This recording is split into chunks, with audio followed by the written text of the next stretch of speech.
میں نے خبریں سننا بند کر دیا، ختم کر دیا، میں نے اخبار پڑھنا چھوڑ دیا۔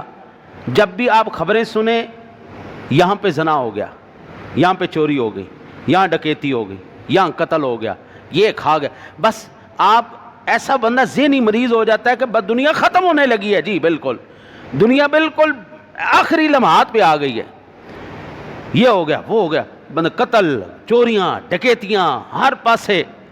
بندہ صرف ایک چیز کو دیکھے، ہمارا ملک پاکستان ایٹمی قوت ہے تو ہم نے ایٹمی قوت سے اکھاڑ کیا لیا ہے؟ بچے تو پھر بھی مائیں قتل کرنی ہیں، باپ پھر بھی قتل کر رہے ہیں اولاد کی خاطر، یہ جو بچے ہیں جائیداد کی خاطر۔ ابھی 2-3 دن پہلے ایک ہمارا ساتھی ہے، وہ آیا کہنے لگا جی ابا جی نے نا جی 20 سال باہر رہ کے خدمت محنت کی ہے اور وہ پیسے بھیجتے رہے، ہم 4 بھائی ہیں جی، ایک بڑا بھائی تھا اس کو دیتے رہے کہ یہ لے تو گھر میں بڑا ہے تو سارا انتظام کر۔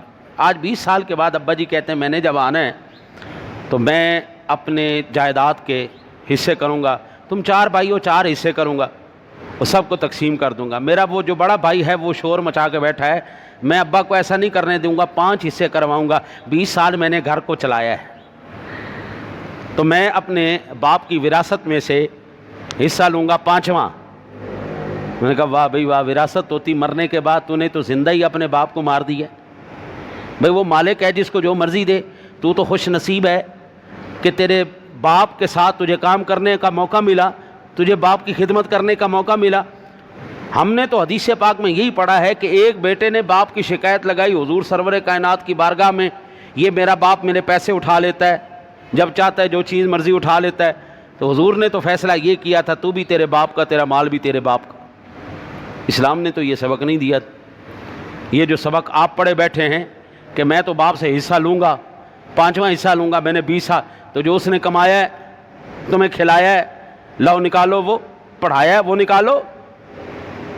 یہ تو تھوڑی سی تمیز والا بچہ تھا، ورنہ بدتمیز بچے تو باپ کو ویسے ہی مار دیتے ہیں، ماں کو مار دیتے ہیں، جائیداد کی خاطر بھائیوں کو مار دیتے ہیں، ہمیں ملے۔ اس کا مطلب یہ ہے کہ نظام میں کہیں نہ کہیں کوئی خرابی ہے۔ یہ جو نظام اس وقت چل رہا ہے، بچے بھی بھوکے مر رہے ہیں، زنا بھی ہو رہے ہیں، چوریاں بھی ہو رہی ہیں، بچے کیا بچیاں کیا، چھوٹے کیا بڑے۔ کل ایک پروفیسر صاحب بیٹھے ہوئے تھے، وہ یہ وکلاء حضرات کو پڑھا رہے تھے، تو وہ ایک مضمون لکھ رہے ہیں، یہ جو بچوں کے ساتھ آج کل زیادتی ہوتی، آپ کی رائے کیا ہے؟ میں نے کہا جی میری رائے یہ ہے کہ ان کو ہر جمعے چوک پہ لٹکا دیا جائے، 6 مہینے کے بعد اگر ایسا کوئی کیس آ جائے تو پکڑ لیجیے مجھے، جتنے بھی ایسے کیس آ رہے ہیں پکڑو ان کو، لٹکاؤ۔ جو اسلام نے قانون بنایا ہے اس پہ عمل کیا جائے۔ رب کعبہ کی قسم ہے، اگر پاکستان کے اندر صرف 6 مہینے کے لیے نظام مصطفیٰ قائم کر دیا جائے نا، السارق والسارقۃ فاقطعوا ایدیہما، عورت چوری کرے، مرد چوری کرے، ہاتھ کاٹ دو، پتہ لگ جائے گا۔ لو 6 مہینے صرف یہ قانون کریں، شادی شدہ زانی جو ہے وہ زنا کرے، سنسار کر دو، مار دو اس کو۔